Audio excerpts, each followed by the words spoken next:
Guys, malakas na naman ang ulan dito sa aming lugar. Ayan na guys, taas na naman ang tubig. Baha na naman ito mamaya guys. Ayan, ito sa aming kubo-kubo guys. Babahain na naman kami dito. Ayan na ang tubig, malapit na. Ito, nagsasaing guys, saing kami guys. Ayan, kahoy dami guys, Ayun na, yung ano namin guys sa labas, maputik na guys. Tag-ulan dito sa aming lugar.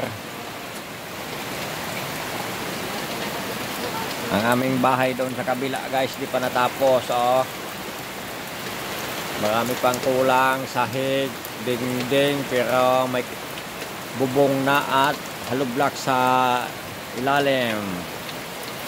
Kasi dalawang palapag yon ang aming bahay-bahay doon guys na maliit.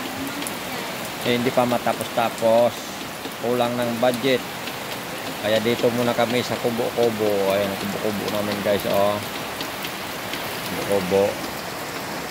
Ayan na guys, Ulan guys, ulan.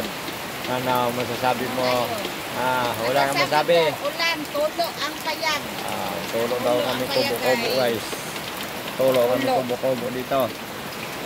Ayan na ulan. Paano ang aming bahay? Hindi pa matapos-tapos guys kasi walang budget na naman. At hindi pa natapos ang aking trabaho kaya wala pang kayamanan na makukuha. Ganun ang usapan namin sa may-ari. Kapag hindi pa matapos, hindi makuha ang buo ng aking doon. Pira doon. Kaya wala pa kami pang dagdag sa bahay namin guys. Ayun, nandoon sa taas. Ayun, kita yung bumbong na yun sa malayo guys. Katabi noong isang maliit na bahay. Kaya hindi pa kami makalipat-lipat doon. Maganda kasi doon. Hindi doon bahain. Mataas ang doon, lupi doon. Hindi bahain doon. At yung bahay namin doon, tinambakan pa namin yung ilalim para tumaas. Sa aming flooring. Kaya pangsamantala, dito muna kami sa aming kubo-kubo. Ayan, dalawang kubo-kubo namin doon sa kabila. Ayun pa, mayroon pang isang kubo-kubo doon. At mayroon pang dito. Ayan, binabaha guys. Pag malakas ang ulan, matubig dito. Hanggang doon sa mga kapitbahay na yon, matubig din doon. Malalim tubig doon pag malakas ang ulan. Kagaya ngayon, malakas ang ulan. Pag tuloy-tuloy ito, mga ilang oras, baka tataas na naman tubig dito. Kasi mayroong kanal doon sa dulo, banda doon sa dulo. May malaking kanal doon, pero tinambakan ng kalapit bahay. Tinambakan ng mga ukay-ukay na damit.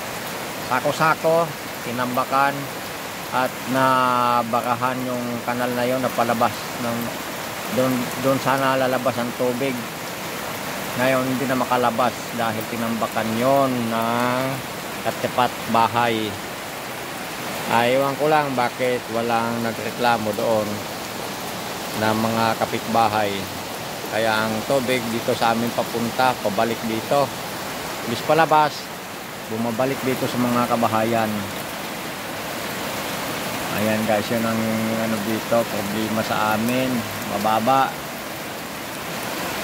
ang dito guys, luti. Lahat ng kabahayan dyan binabaha, pati doon mga kabahayan doon sa kabila binabaha din, pati dyan binabaha din. Halos lahat ng dito sa mababang parte binabaha.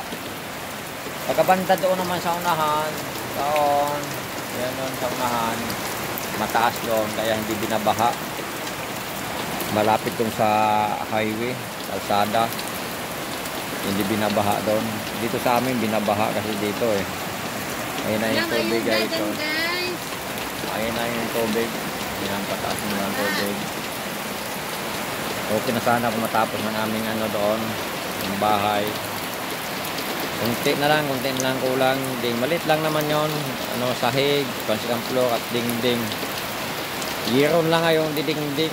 Giro, mura lang naman. Pero wala pa kami pangbili guys. Kaya dito muna kami magtitiis sa aming kubo-kubo na maliit. Ayan, si Mrs. Oh, nagpapakyut pa. Thank you guys. Ayan, pinasahod namin ng tubig. Tubig, panghugas yan guys. Ang plato guys. Ayun na, hanggang dito na lang guys. Maraming salamat sa inyong pagsubaybay sa aming video. Maraming salamat. Hanggang dito na lang. Bye bye.